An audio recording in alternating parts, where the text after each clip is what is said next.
Compass বেঁচে আছে। ত্রিলোচনটিকেই compass জানতে পেরে কম্পাসকে জড়িয়ে ধরে কান্নায় ভেঙে পড়ল ঋতুজা আর নিজেকে নিজে প্রতিজ্ঞা করলো যারা কম্পাসকে মারার জন্য প্ল্যান করেছিল তাদেরকে নিজের হাতে শাস্তি দেবে। হ্যাঁ বন্ধুরা, এমনটাই দেখা যাবে। বিস্তারিত জানতে ভিডিওটিতে লাইক দিয়ে চ্যানেলটি সাবস্ক্রাইব করে শুরু থেকে শেষ অবধি দেখতে থাকো। গল্পের শুরুতেই দেখা যাবে কম্পাসকে মারার জন্য মুক্তি প্ল্যান করে একটি গ্রামের মধ্যে নিয়ে আসে। সেখানে সেখানে এসে মুক্তিকে কম্পাস বলতে থাকে, ম্যাডাম আমরা এখানে কেন এলাম?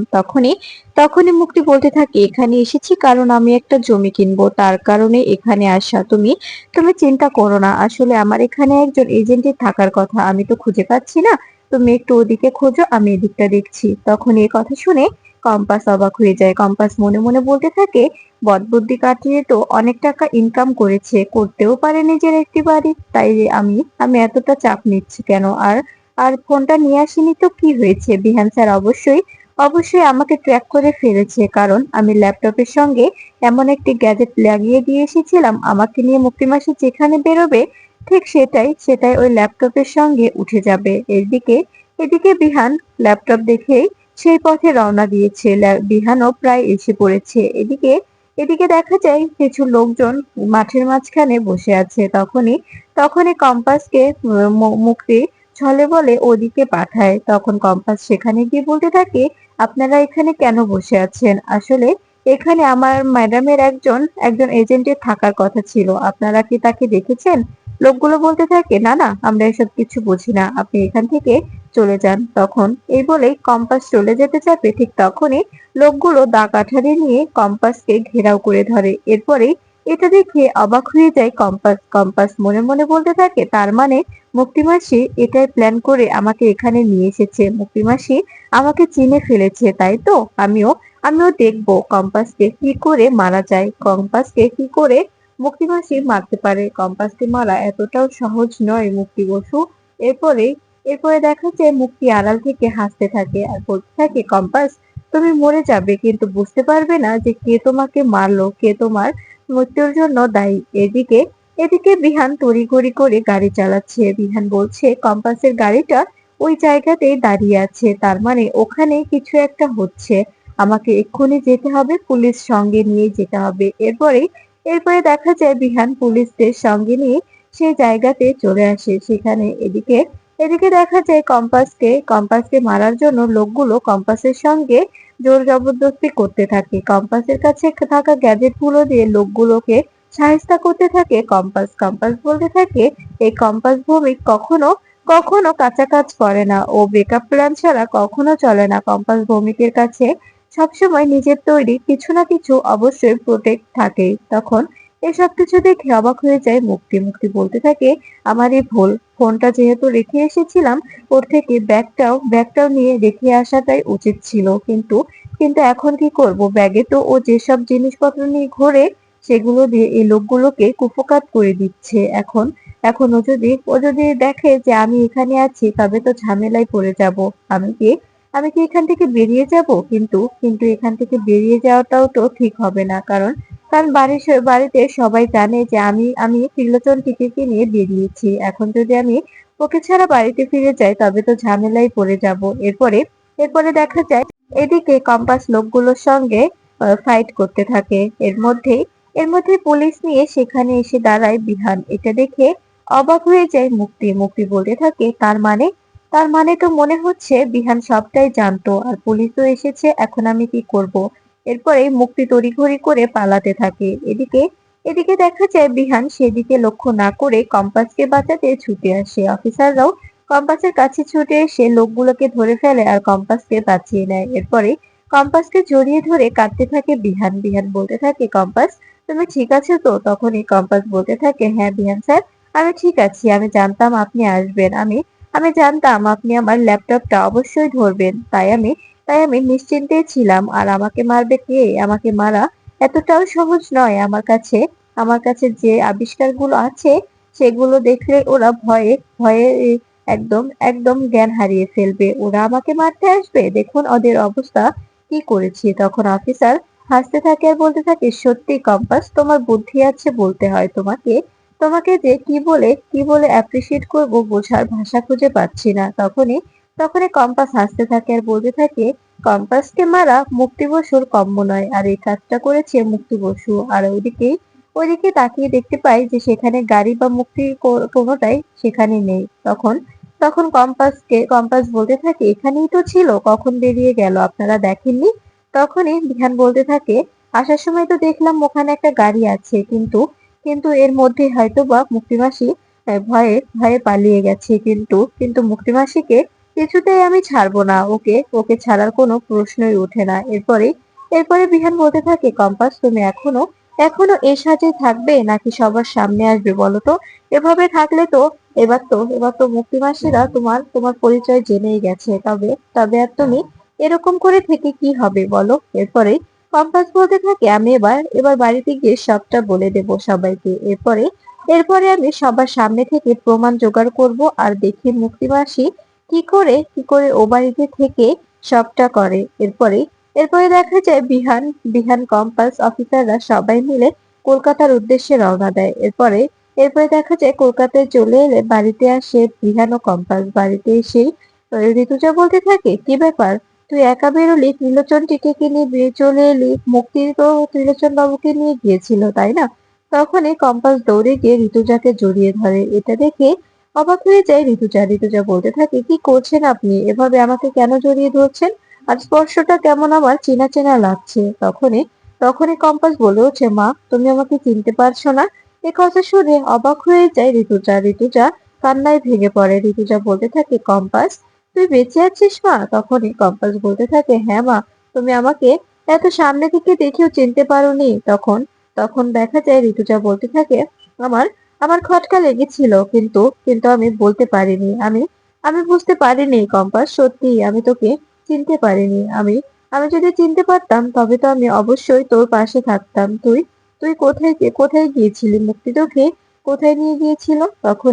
তখনই বিহান বলতে থাকে, মা মুক্তিমাসি ওকে আজকেও মেরে ফেলার চেষ্টা করেছিল। মুক্তিমাসি চিনে ফেলেছিল ওকে যে ওই কম্পাস, তাই ও ওকে নিয়ে গিয়েছিল একটা নির্জন জায়গায়। সেখানে নিয়ে ওকে মেরে ফেলতে চেয়েছিল, কিছু গুন্ডা দিয়ে ওকে পুঁতে দিতে চেয়েছিল। এই কথা শুনে অবাক হয়ে যায় ঋতুজা বলতে থাকে, মুক্তিকে আমি আর ছাড়বো না।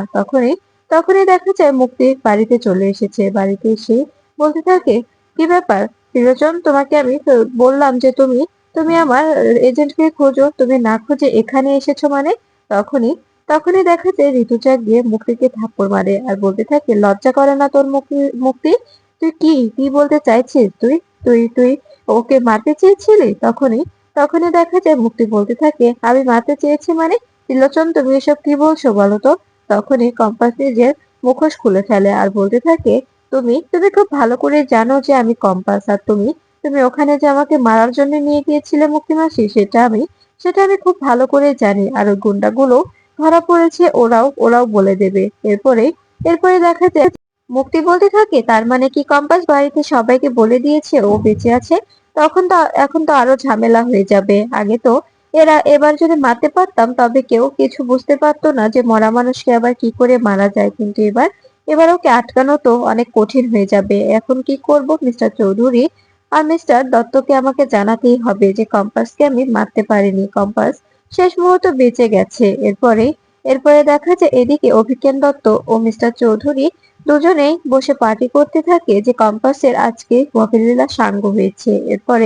এরপরে দেখা যায় কমলেশ চৌধুরী বলতে থাকে, আমার কেমন যেন খটকা লাগছে। মুক্তি বসুর উপরে আমার কোনো বিশ্বাস নেই, ওনার দ্বারাই তো কোনো কাজই সম্পূর্ণ হয় না, তাই না? তখন অভিজ্ঞান দত্ত বলতে থাকে, এই এই মহিলাটা চেষ্টা করে অনেক, কিন্তু কোনোভাবে সফল হতে পারে না। এতে এতে কি করব বলুন? কম্পাসও তো অনেক অনেক অনেক ব্রিলিয়েন্ট, তাই না? ওকে মারাটাও এতটাও সহজ নয়। এটা যেই করুক না কেন, ডিকের মতো মানুষ কম্পাসের সঙ্গে পেরে ওঠেনি। আর আর মুক্তি তো কোথাকার কি। তখন দেখা যায় এই বলেই অভিজ্ঞান দত্ত আর কমলেশ চৌধুরী কথা বলতে থাকে। ঠিক তখনই দেখা যায় এদিকে মুক্তি চেষ্টা করে কমলেশ চৌধুরীকে সবকিছু জানাতে, কিন্তু কোনো সুযোগ পায় না। তখন ঋতুজা বলতে থাকে, তোকে আমি যদি পুলিশে দিই তবে আমার তার ভালো হবে, কিন্তু কিন্তু তোকে আমি পুলিশে দিতে চাচ্ছি না। তুই যদি পুলিশের ঘানি না টানতে চাস, তবে তুই এখান থেকে এক্ষুনি বেরিয়ে যা। আর যদি না চাস, তবে তোকে পুলিশেই দিয়ে দিতে হবে। কারণ তুই যেসব শুরু করেছিস মুক্তি, এসব আর মেনে নেওয়া যাচ্ছে না। এ বাড়িতে তোকে থাকার কোনো পারমিশন আমরা দিতে পারছি না। তোকে তোকে রেখে আমাদের রিস্ক আরো বাড়ছে। এ কথা শুনে দেখা যায় ঋতুজা কান্না করতে থাকে, মুক্তি কান্না করতে থাকে। মুক্তি বলতে থাকে, ঋতুজা, তুই এসব কি বলছিস? আমি তো বেস্ট ফ্রেন্ড, তুই ভুলে যাচ্ছিস এসব। তখন ঋতুজা বলতে থাকে, কিসের বেস্ট ফ্রেন্ড? তোকে আমি আর বেস্ট ফ্রেন্ড হিসাবে মানি না। তুই তুই যদি সত্যি আমার বেস্ট ফ্রেন্ড হতি, তবে আমার পরিবারটা ভেঙে দিতে এতটা এতটা মরিয়া হয়ে উঠতি না। তোকে আমি কি দিইনি বল, কি দিইনি? আমার পরিবারে তোকে জায়গা দিয়েছি, আমার পরিবারের তোকে তোকে দায়িত্ব নিতে দিয়েছি, আমার ছেলে মেয়েদের তোকে তোকে দেখাশোনার দায়িত্ব দিয়েছি। তারপরেও তোর কি চাই বল, কি চাই? শুধু শুধু তোকে আমি অখিলেশকে দিতে রাজি হইনি। বল, কে কে নিজের স্বামীর ভাগ অন্য মেয়েকে দিতে পারে? বলতো, তুই বলতে পারিস? তখন এ কথা শুনে মুক্তি বলতে থাকে, আমি তো শুধু অখিলেশকে ভালোবেসেছিলাম, এটুকুই। এর বাইরে তো আমি কিছু চাইনি। আমি অখিলেশকে ভালোবেসে ওর কাছে থাকতে চেয়েছিলাম। আমি তোকে বলেছিলাম, ঋতুজা, আমরা দুজনে মিলে অখিলেশের সংসার করি, কিন্তু তুই তুই আমাকে মেনে নিসনি। আমাকে তখনই বুঝিয়ে দিয়েছিস যে আমি রাস্তার মেয়ে, আমার কোনো মূল্য নেই, আমার কোনো যোগ্যতা নেই। অখিলেশও তোকেই মেনে নিয়েছে, আমাকে নয়। আমাকে ওর জীবনে কোনো জায়গা দেয়নি। এ কথা শুনে দেখা যায় ঋতুজা বলতে থাকে, তুই তুই ভুলে যাচ্ছিস যে তোকে আমরা অনেক কিছু দিয়েছি, অনেক কিছু। তুই যখন যেটা চেয়েছিস তোকে আমরা সেটাই দিয়েছি। এ পরিবারের সমস্ত দায়িত্ব তোকে দিয়েছি। তারপরেও তোর কোনো অধঃপতন দেখিনি আমরা। তোর যা হয়েছে না, তুই আর কখনো এ পরিবারকে আপন করে নিতে পারবি না। এখন তুই মরিয়া হয়ে উঠেছিস এ পরিবারের ক্ষতি করার জন্য। তাই তোকে পরিবারে থাকতে দেওয়া আমাদের পক্ষে আর সম্ভব না। তখন দেখা যায় মেঘমালা বলতে থাকে, মা, ওনাকে তো বিশ্বাস নেই, আবার দেখবে কি নতুন করে নাটক শুরু করে। তার থেকে তুমি ওনাকে পুলিশেই দিয়ে দাও। এখানে বাইরে বের করে দিলে দেখবে আবার কিভাবে কি ব্ল্যাকমেল করে এ বাড়িতে ঢোকার চেষ্টা করে। তার থেকে তোমাকে যেটা বলছি সেটাই করো। তোমাকে এসব না করে ওকে পুলিশে দেওয়াটাই ঠিক হবে। পুলিশেই দিয়ে দাও, মা। তখনই তখনই দেখা যায় রশ্মিকা বলতে থাকে, হ্যাঁ ব্রেম্মা, বড় বৌদি একদম ঠিক বলেছে।